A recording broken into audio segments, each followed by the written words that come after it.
their tongues to deceive. The venom of snakes is under their lips. Their mouths are full of bitterness and curses.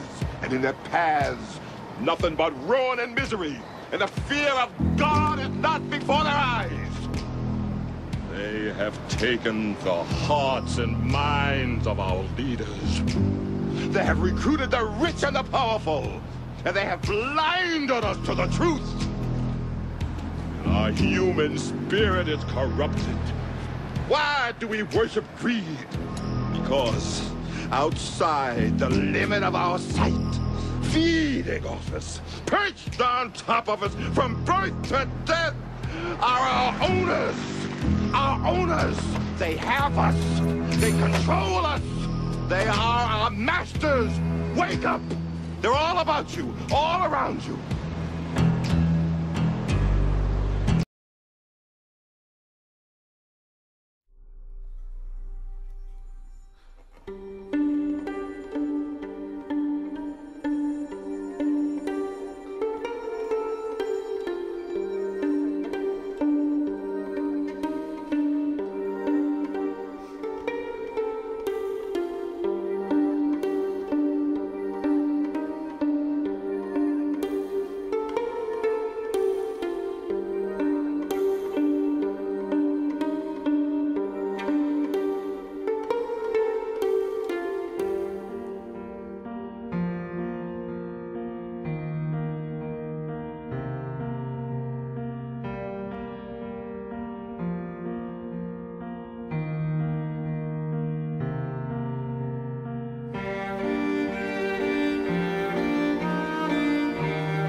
The best way I could describe the problems that we face here in this country, as well as the problem the Federal Reserve faces, is that we're indeed between the rock and the hard place, because we have a serious problem. We don't talk about much how we got here.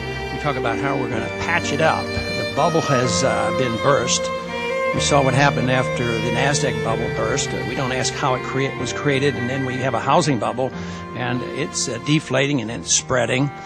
And yet nobody says, where does it come from?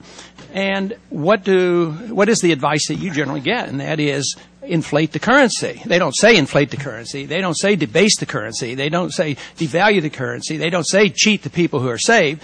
They say lower the interest rates. But they never ask you, and I don't hear you say too often, the only way I can lower interest rates is I have to create more money. I have to lower the discount rate. I have to make it generous. I have to increase reserves. I have to lower the interest rates and fix the interest rates, overnight rates. And the only way you can do this is by increasing the money supply. And I see this as the problem that we don't want to talk about. Currently, of course, we can't follow the money supply with M3, but we can follow one of your statistics, which is the MZM, the ready cash available, and we see that inflation is alive and well. It's that money supply figure is going up about 20% annualized, and this just means that the dollar gets weaker. And everybody said, well, that's great. Dollar weaker, we're going to have exports. And that is a fallacy, maybe for a month or two, but it just invites inflation. And unless we get down to the bottom of it and define what inflation is, and not look at only prices, this was taught by the free market economists all through the 20th century. They said, beware. They will increase the money supply, but they will make you concentrate on prices.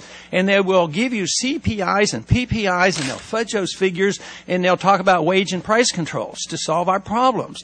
And we ignore the fundamental flaw, and that is that not only have we had a subprime market in housing, the whole the whole economic system is subprime in that we have artificially low interest rates. And it wasn't under your tenure in office. It's been going on for 10 years or longer, and now we're bearing the fruits of that policy. I mean, a 1% interest rate, overnight rates, and that's not a distortion. Instead of looking at these the consumer prices, which nobody in this country really believes, we need to talk about the distortion, the malinvestment, the misdirection, the bad information that is gotten from artificially low interest rates. In many ways, some people refer to you as a price fixer, because you fix interest rates.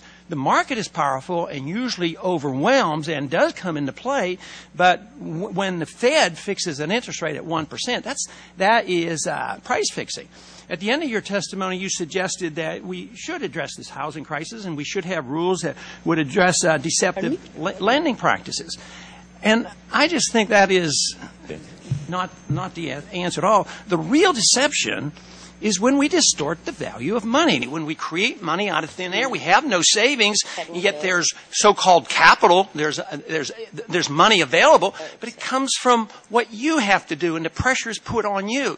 So I think we have to get back to the very fundamentals of where this problem comes from. And the bubbles occur when we have this malinvestment and the creation of new money. So my question boils down to this. How in the world can we expect to solve the problems of inflation, that is, the increase in the supply of money, with more inflation? Congressman, first, just a small technical point on the growth in money. Money growth has been pretty moderate over the last few years. The increase in MZM is probably related to the financial turmoil. People have been taking their savings out of risky assets, putting them into the bank, and that makes the money data show faster growth. So I'm not sure that's indicative of policy necessarily. What we're trying to do is follow the mandate that Congress gave us, and the mandate that Congress gave us is to look at employment and inflation as measured by domestic price growth. And as I talked about today, and I think you would agree that we do see risk to inflation, and we are taking those into account, and we want to make sure that prices remain as stable as possible in the United States. But how can you do this and pursue this, the policy you have, without further weakening the dollar? There's a dollar crisis out there, and people's money is being stolen. People who have saved, they're being robbed. I mean, if you have a devaluation of the dollar at 10%, people have been robbed of 10%. But how can you pursue this policy without addressing the subject that somebody's losing their wealth because of a weaker dollar, and it's going to lead to higher interest rates and a weaker economy? If somebody has their wealth in dollars and they're going to buy consumer goods in dollars, and it's a typical American, then the decline in the dollar, the only effect it has on their buying power is it makes imported goods more expensive. Yeah, but not if you're retired and elderly and you have CDs and their cost of living is going up no matter what your CPI says. Their cost of living is going up and they're hurting, and that's why the people in this country are very upset.